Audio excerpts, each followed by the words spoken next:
Cet atelier a pour thème la notion d'archétype. Les archétypes au pluriel parce qu'ils sont multiples, universels et constants. Pour la majorité d'entre nous, la notion d'archétype est une grande nébuleuse pour la simple raison que ceci ne peut pas être conceptualisé. Nous faisons l'expérience, nous avons accès à la manifestation ou aux manifestations des archétypes, mais ils ne sont pas concevables, ils échappent à l'entendement humain, ce sont des forces vives, des architectures psychiques que nous ne pouvons pas comprendre. Tout ce que je peux en dire en l'état actuel de mes connaissances, c'est que les archétypes fécondent, animent, structurent et dynamisent la psyché humaine. Alors, ce mot archétype est prêté au psychiatre Carl Gustav Jung, qui, à l'occasion de ses contacts avec de nombreux malades mentaux, avait observé la récurrence et l'universalité de certains motifs et il en a déduit l'existence d'une psyché collective qu'il appellera dès 1916 l'inconscient collectif. Mais sachez qu'avant lui, la philosophie grecque, hein, euh, l'alchimie médiévale, la mystique juive, la gnose chrétienne ont nommé ces architectures psychiques avec d'autres mots bien sûr, mais en avaient connaissance et leur ont prêté foi pour pouvoir illustrer ces forces inconscientes qui font que nous sommes agis, voire des fois submergés, voire des fois ébranlés par des forces vives qui nous échappent.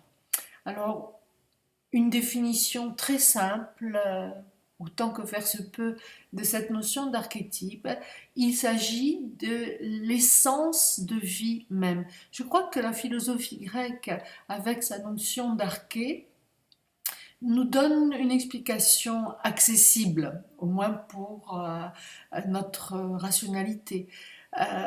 Vous avez connaissance de la théorie des idées de Platon. Eh bien, c'est une théorie des archétypes.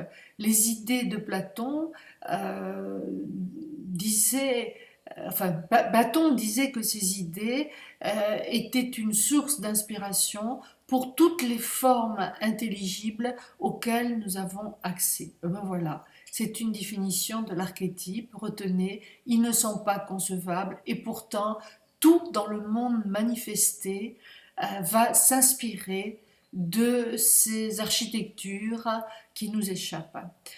Pourquoi s'intéresser à cette notion d'archétype? Eh bien parce que l'archétype est un noyau énergétique qui attire à lui les événements, les situations et toutes les choses qui sont de même nature que lui. Donc j'imagine que vous comme moi, nous préférons avoir conscience de ce que nous attirons dans nos vies et en quoi ce que nous attirons à nous est cohérent avec ces archétypes qui sont à l'œuvre dans notre psyché. Sachez aussi que les archétypes sont constants, ils peuvent rester à l'état latent, ils peuvent ne jamais être activés consciemment, mais qu'ils vivent leur vie à leur guise et qu'ils sont capables du pire comme du meilleur.